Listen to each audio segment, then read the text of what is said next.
which has been agreed on 2002 in the Beirut Summit. That agreement have, I think it was the first of its kind, which have proposed that we should talk to the Israelis. We can reach peace depending on the United Nations resolution, and it was very clear.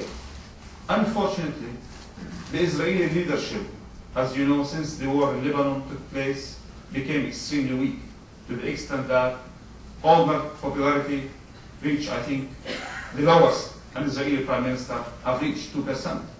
And far from this, the fighting between the members of his government. So for the first time, the state of Israel have been faced by a leadership who have really no authority to take an important decision, to the extent that Olmert's response to this initiative was, we should think about it, instead of seizing on an opportunity, a historic opportunity. And also should have seized on the change in the mood between Israeli politicians, who after the summer war in Lebanon have realized that relying on military force is not going to take us anywhere. Israelis, for the first time, they have suffered a loss, if not defeat, to the extent that all the technology in the world did not really help them, even in occupying a single village right at the border of Israel.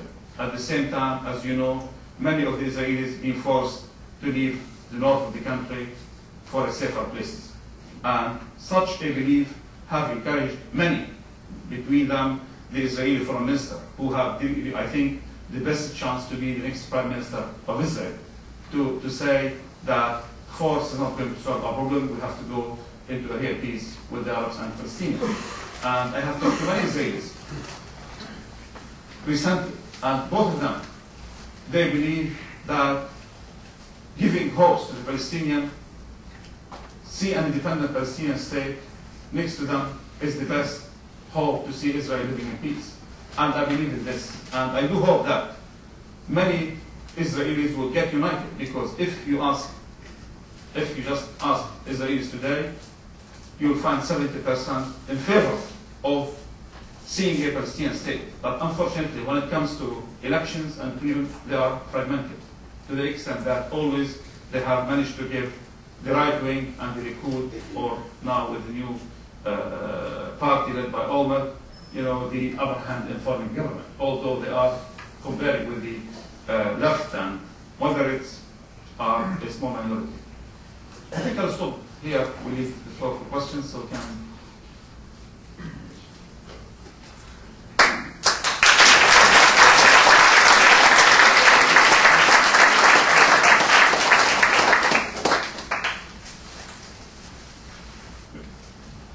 One second.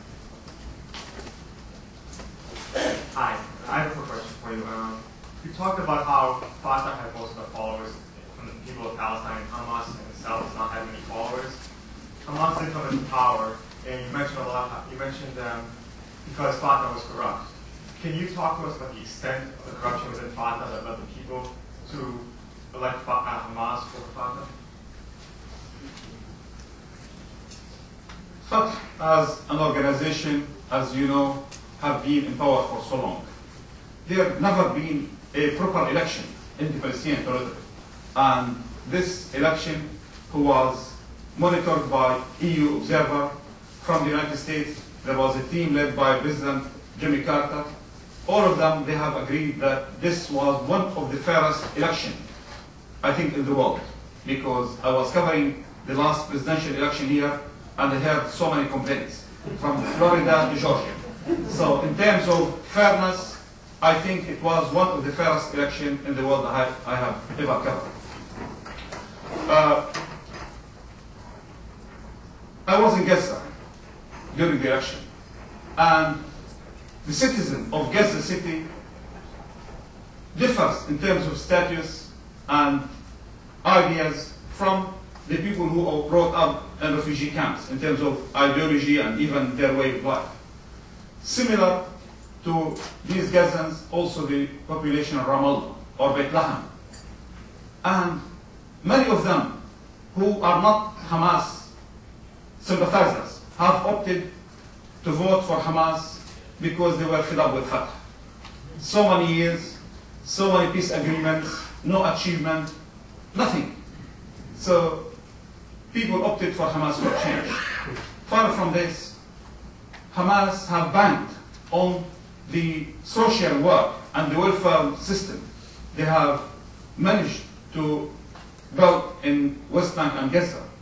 But there is a big difference between an organization in opposition responsible for few schools, 3-4 clinics, some gardeners for children, and assisting 10, 15, 20,000 and being in power, responsible for the whole population.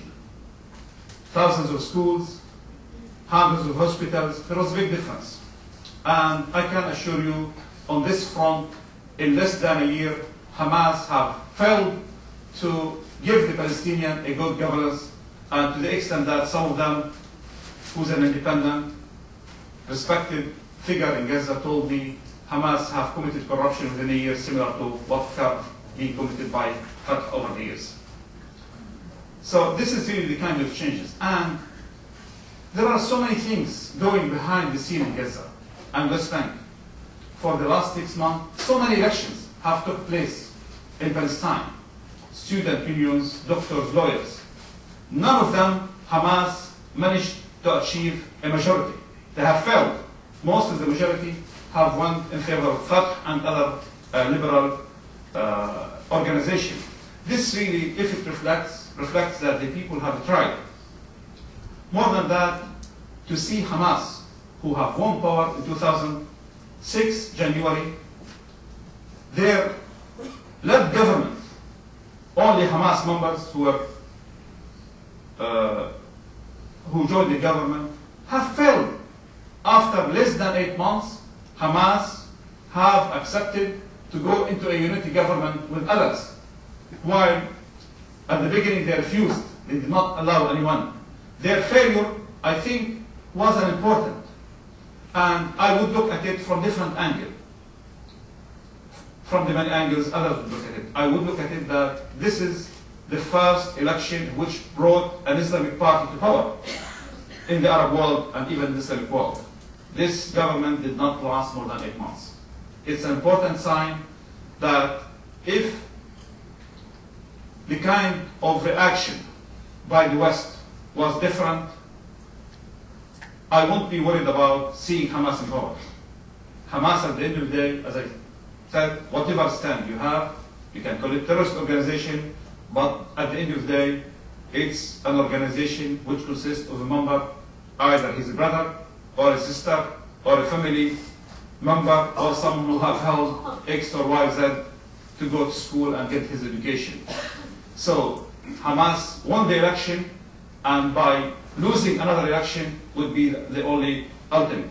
But just to take decisions, boycott Hamas, make the one who have believed in the peace process and recognize the right of the state of Israel to live in peace, are the ones who are paying the price. The kind of fighting which have been taking place in Gaza the last few days is very sad. It's chaos, and it's true that you hardly hear a story about it in the news, because today it's not in the interest of the man. So there are so many problems in the world. In the United States, they have an interest when it comes to the outside world about what's happening in Iraq, the fate of the missing soldiers, this kind of thing. And there are so many problems. But the fact that the kind of the deterioration we are seeing today in Gaza would be of concern to many worldwide. Why? Because it reflects the desperate situation Palestinians have reached. There was an agreement reached in Mecca. There was some hopes. There was a change in Hamas stand. But unfortunately, no one have listened. No one have come forward to encourage Hamas to go further. No one have came to Israeli leadership and told them we should do this or we do that, so we can at least try to consolidate the stand of the moderate within the Palestinian. What we have given Mahmoud Abbas. When Hamas won the election, we start hearing Israeli officials, ministers, even Prime Minister saying Mahmoud Abbas is the moderate man.